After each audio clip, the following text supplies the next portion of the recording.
বন্দরে একজন শীর্ষ সন্ত্রাসী দীপু তার অত্যাচার নিয়ে বিভিন্ন সময় বিভিন্ন সোশ্যাল মিডিয়া, ইলেকট্রনিক, প্রিন্ট সকল মিডিয়াতেই এসেছে।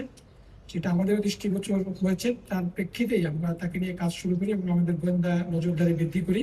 এবং সেই প্রেক্ষিতেই আমরা গতকাল আমাদের একটি কোম্পানি সিপিএসসি নারায়ণগঞ্জ কেন্দ্রিক একটি সফল অভিযান পরিচালনা করে বন্দর থানাধীন কাঁচপুরের চাঁদপুর এলাকা থেকে তাকে একটি বিদেশি অস্ত্র এবং অ্যামুনিশন সহকারে তাকে গ্রেপ্তার করতে সক্ষম হয়। শীতলক্ষ্যা নদী যে আছে সেখানে যে বালখেট এবং ট্রলারের মাধ্যমে যে সকল পণ্য অথবা এই যে বালু নিয়ে যাতায়াত করে, সেখানে এই বালখেটের মালিকদের কাছ থেকে চাঁদাবাজি এই জিনিসের সাথেও এই ইপু রিলেটেড।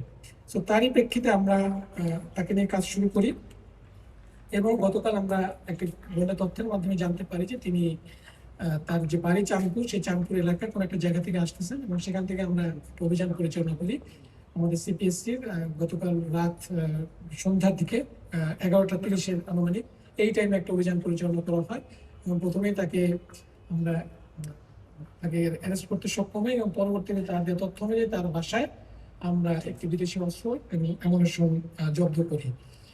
তার বিরুদ্ধে আইনানুগ ব্যবস্থাগুলো প্রক্রিয়াধীন রয়েছে। এখানে উল্লেখ্য যে তার বিরুদ্ধে 18টি মামলা রয়েছে এবং এই 18টি মামলার মধ্যে একটি হচ্ছে অস্ত্র মামলা, একটি হত্যা মামলা, 8টি হত্যা চেষ্টা, একটি ডাকাতি, একটি অপহরণ, 3টি চাঁদাবাজি এবং 2টি মাদক মামলা রয়েছে। সো এই মামলার প্যাটার্ন দেখলেও আপনারা বুঝতে পারছেন যে সে কোন লেভেলের এবং সকল ধরনের ক্রাইমের সাথে সে রিলেটেড ছিল এবং মানুষের জমি দখল করে কম দামে থ্রেড দিয়ে মালিকদের কাছ থেকে দখল করে কম দামে কিনে নেওয়া, এই ধরনের অভিযোগও তার বিরুদ্ধে ছিল।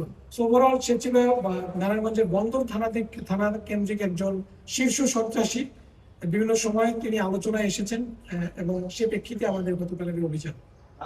রাজনৈতিক সংশ্লিষ্টতা আছে কিনা এটা আমাদের দেখার বিষয় না। আমরা আইন শৃঙ্খলা বাহিনীর সদস্য হিসেবে, বিশেষ করে র্যাব, আমরা দেখি ক্রাইম অ্যান্ড ক্রিমিনাল, তার সাথে সে যদি কোনো ক্রাইম করে থাকে সে ক্রিমিনাল কিনা। সো তার সাথে একজন বিদেশি অস্ত্র সহকারে পাওয়া গিয়েছে তাকে, এবং তার বিরুদ্ধে 18টা মামলা আছে বিভিন্ন অপরাধের সাথে রিলেটেড। সে কোন দলের সদস্য, কোন দলের সাথে সংশ্লিষ্টতা আছে কিনা এটা আমাদের কাছে মুখ্য বিষয় না।